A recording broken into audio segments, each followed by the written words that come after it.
This is Optimal Startup Daily, episode 59, Marketing Creates Value by Isaac Morehouse of isaacmorehouse.com. And I'm Dan. I'm your host here at Optimal Startup Daily. This is where I read to you from some of the best blogs on entrepreneurship. Now, today's author is regularly featured over on Optimal Living Daily, hosted by Justin. So if you like today's article, if you like his style, then definitely check out that show too and hit subscribe so you get the episodes automatically. Again, that's Optimal Living Daily.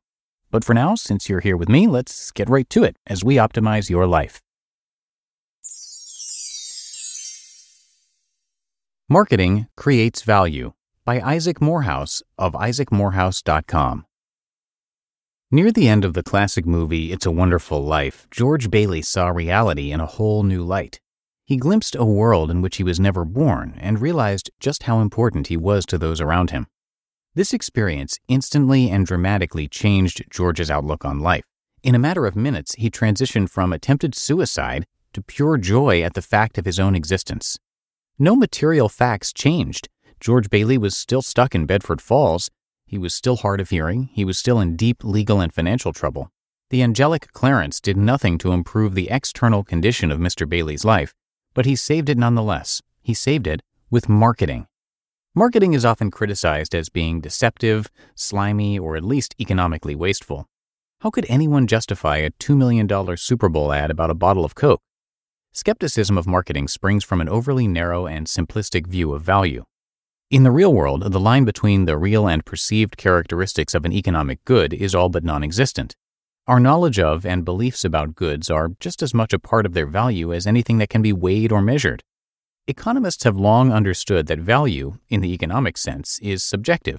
There is no universal formula to determine how much a good or service or experience is worth because each person has different tastes, preferences, and needs, and each will value things differently with changing circumstances.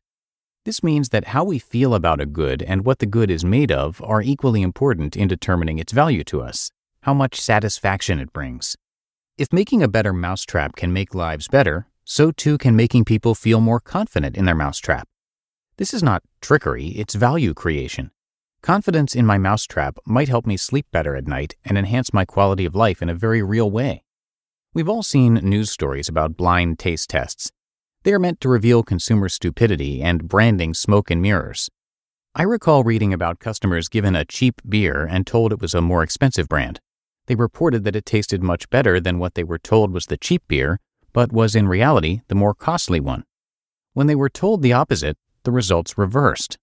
The report was framed as some kind of gotcha moment, as if a great hoax had been revealed. Why should these results be surprising? If you've ever picked up a glass of milk thinking it was water and taken a swig, you'll understand. Even if you like milk, you're likely to spit it out. Your beliefs about what you are consuming prepare your brain and your taste buds for a certain experience. The knowledge you have about what you ingest literally changes the experience of consumption. Try smoking a good cigar while stressed or in a hurry and see if it tastes even remotely similar to the same cigar when you have an hour to kill with nothing on your mind.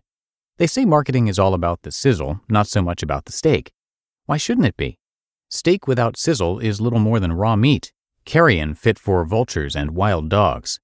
Steak beautifully plated and garnished creates more value for the person consuming it.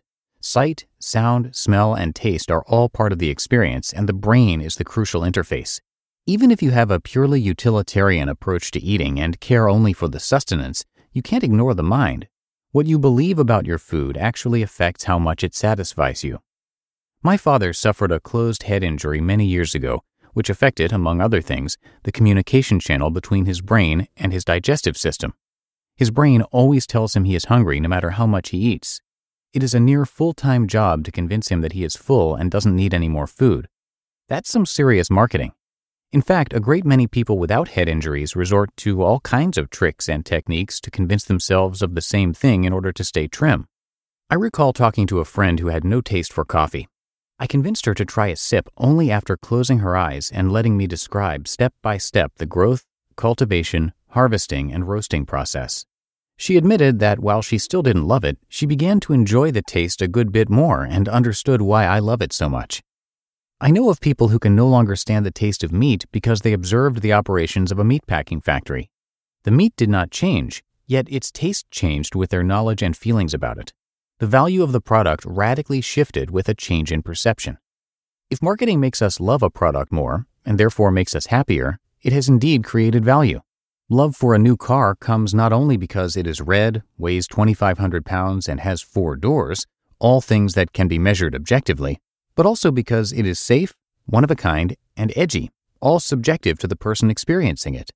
The purely informational role of an advertisement is no more valuable than its ability to make us proud of what we purchase. But how valuable is it? We can get a rough idea of the minimum value created by marketing in dollars and cents.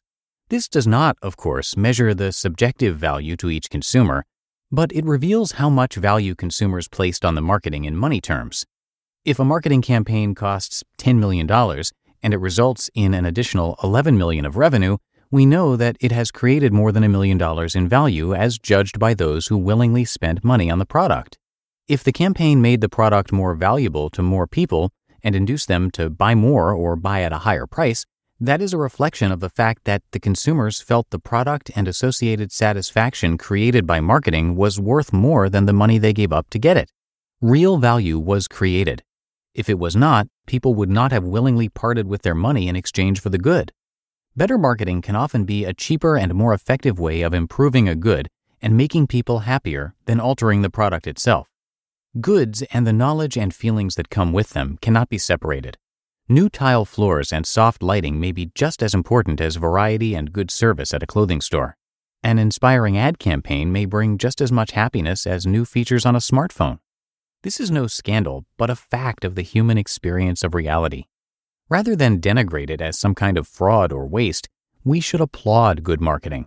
Not only does it enhance the value of the products we buy, it enhances our quality of life even when we don't buy the products being marketed. TV ads are often funny and entertaining. Billboards and magazine ads are sometimes works of art.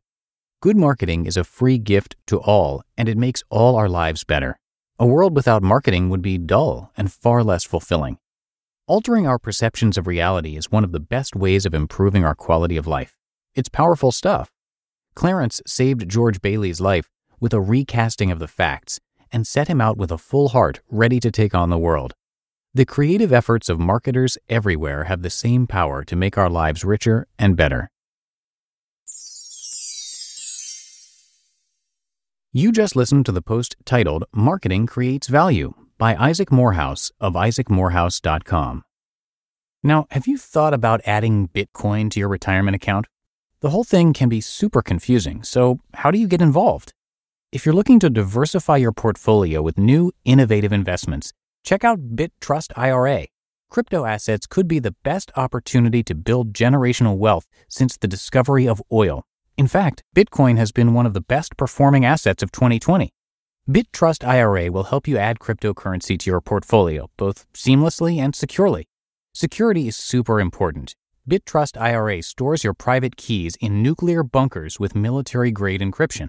Come check it out. They have a 24/7 trading platform with no minimum investments and unlimited trades, plus a team to help guide you along the way if you have any questions, and with the lowest trading fees in the industry.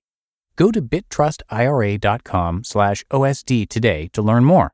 And for a limited time, BitTrust IRA is waiving the sign-up fee for OSD listeners, a $50 value. That's BitTrustIRA.com/OSD. BitTrustIRA.com/OSD, and I have that linked in this episode's description. And thank you to Isaac. He's actually a podcast host too on a show called Office Hours with co-host TK Coleman, who's another author that I narrate here, and they both worked at Praxis. TK is still there, but Isaac has since moved on after founding the company. He's now an advisor.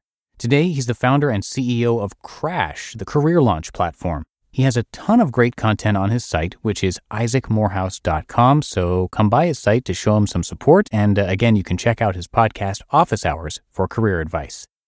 And that'll do it for today. Thank you so much for being here, and I'll see you back here tomorrow, where your optimal life awaits.